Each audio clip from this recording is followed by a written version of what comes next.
Hey guys, welcome back to my channel. இன்றைக்கி இந்த வீடியோவில் நம்ம வீக்கெண்ட் ரொட்டீன் vlog தான் பார்க்க போகிறோம். இன்றைக்கி டே வந்து ரொம்பவே பீஸ்ஃபுல்லாக ஸ்டார்ட் ஆச்சு. நல்லா தூங்கி எழுந்திரிச்சு ஒரு 10:30 போல் தான் வந்து எழுந்திரிச்சோமே நானும் பாப்பாவும். எழுந்திரிச்சு தோசை ஊற்றி சாப்பிட்டாச்சு.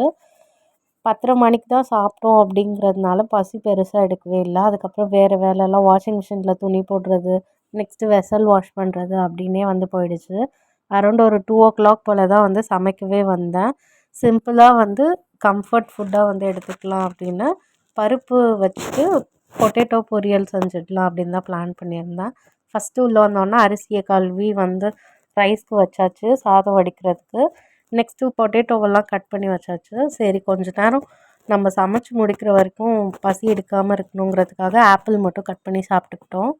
சீக்கிரமாகவே முடிஞ்சிடும். அரௌண்ட் ஒரு ½ அன் ஹவர்லேருந்து 45 மினிட்ஸ்க்குள்ளேயே வந்து நம்ம இந்த லஞ்சை செஞ்சிடலாம். கொஞ்சம் சீக்கிரமான வேலை தான். ரைஸ் வேகிற டைம், நெக்ஸ்ட்டு குக்கரில் விசில் வர டைம், அவ்வளோதான். அந்த சைட் பை சைட்லேயே வந்து பொட்டேட்டோ பொரியலும் வந்து செஞ்சு எடுத்தாச்சு. நான் வந்து எப்போவுமே பருப்பு செஞ்சேன் அப்படின்னா கொஞ்சம் வந்து லிக்விடாக இருக்க மாதிரி தான் பார்த்துப்பேன். பிகாஸ் வந்து எனக்கு ரொம்ப கட்டியாக இருந்துச்சுன்னா பிடிக்காது. பேசிக்கான திங்ஸ் மட்டும்தான் ஆட் பண்ணியிருந்தேன். வெங்காயம், தக்காளி, கொஞ்சம் நிறையவே வந்து எக்ஸ்ட்ராவாக பூண்டு, பச்சை மிளகாலாம் ஆட் பண்ணி செஞ்சுருந்தேன். ரொம்ப ஒரு ஹெவியான லஞ்சும் இல்லாமல் நல்ல வந்து ஒரு ஃபில்லிங்கான கம்ஃபர்ட்டான ஃபுட்டாக இருந்துச்சு. பெருங்காயம் வந்து பருப்பில் மஸ்ட்டாக சேர்த்துக்கணும். வந்து ரொம்ப மெனக்கெட்டு சமைக்கிற ஃபுட்டை விட டக்கு டக்குன்னு சமைச்சு முடிக்கிற ஃபுட்டு வந்து ரொம்ப டேஸ்ட்டாகவும் இருக்கும். அதே மாதிரி வந்து நமக்கு ரொம்ப சாட்டிஸ்ஃபையிங்காகவும் இருக்கும். அன்றைக்கி டே வந்து நம்ம வந்து குக் பண்ணி சாப்பிட்ருக்கோம் அப்படின்னா. அதே மாதிரி வந்து நான் சமைச்சு முடித்தோன்னே ஃபஸ்ட்டு பாப்பாவுக்கு வந்து பிளேட்டில் போட்டுட்டு அவளுக்கு மட்டும் பருப்பு சாதமில் வந்து நெய் ஆட் பண்ணி வந்து கொடுத்துருந்தேன். பட் ஆனால் அவளுக்கு வந்து நெய் ஆட் பண்ணியிருக்கோம் அப்படின்னு வந்து சொல்லக்கூடாது. பிகாஸ் சொன்னோன்னா சாப்பிட மாட்டா. நம்ம சொல்லாமல் கொடுத்துட்டோம் அப்படின்னா வந்து சாப்பிட்ருவா. இப்படி தான் வந்து சில ட்ரிக்ஸ் எல்லாம் ஃபாலோ பண்ண வேண்டியது இருக்குது. உங்கள் கிட்ஸும் இந்த மாதிரி தானா அப்படின்னு எனக்கு கமெண்ட்டில் சொல்லுங்கள்.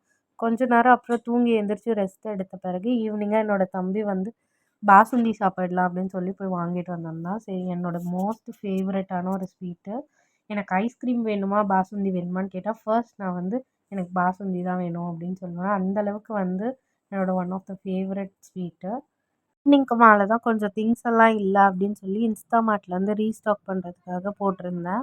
சுத்தமாக வந்து பால், தக்காளிலாம் முடிஞ்சிருச்சு. சரி இப்போ வாங்கிட்டோன்னா நாளைக்கு மார்னிங் சமைக்கிறதுக்கு வந்து ஈஸியாக இருக்கும் அப்படின்னு சொல்லி வந்து ஆர்டர் போட்டேன். இப்படி ஆர்டர் போடும்போதே வந்து புதினாவும் கொத்தமல்லியும் சேர்த்து ஆர்டர் போட்டேன். பிகாஸ் வந்து நாளைக்கு கண்டிப்பாக நமக்கு தேவைப்படும்.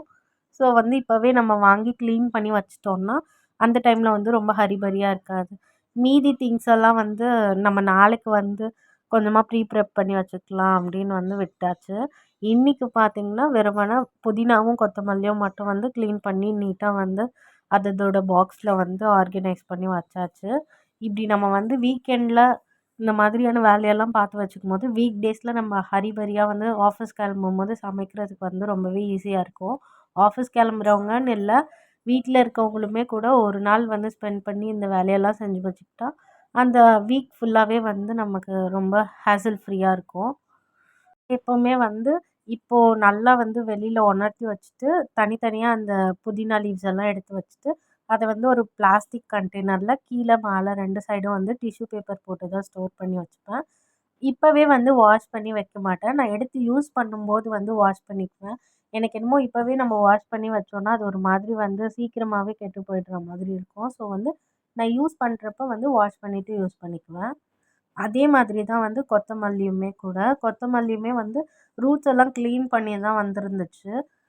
இருந்தாலும் வந்து நிறைய ஸ்டெம் வந்து ரொம்ப முத்தின ஸ்டெம் மாதிரி இருந்துச்சு. ஸோ அதனால் அதையுமே வந்து கொஞ்சமாக எது வரைக்கும் நல்ல கொஞ்சம் எலசா இருக்க ஸ்டெம் வரைக்கும் வச்சுட்டு மீதி எல்லா ஸ்டெம்மையும் வந்து ரிமூவ் பண்ணி தூக்கி போட்டுட்டேன்.